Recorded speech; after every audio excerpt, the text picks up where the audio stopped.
का रे, इतका का घाबरलास? तुला काय वाटतं मी तुला विसरलोय?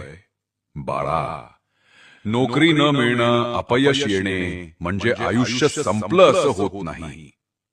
कधी कधी मी तुझ्या वाटेत अडचणी देतो, पण त्या तू थांबावेस म्हणून नाही, तू आणखी प्रयत्न करावेस म्हणून.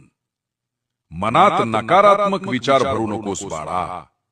समजून घे, योग्य वेळ येते तेव्हाच दारे उघडतात.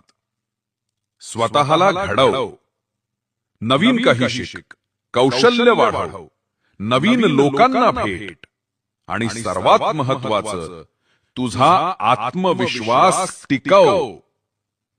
कधी तुला वाटेल सगळे पुढे गेले, मीच मागे पडलो, पण ऐक, प्रत्येकाची वेळ निश्चित असते. तुझी संधी अजून येत आहे आणि तू त्यासाठी तयार राहा.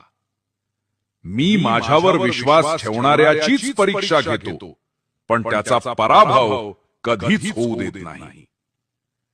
मी बघतोय तुझे मनोधैर्य थोडं खचलंय, पण बाळा, जिथं श्रद्धा आहे तिथं मार्ग आपोआप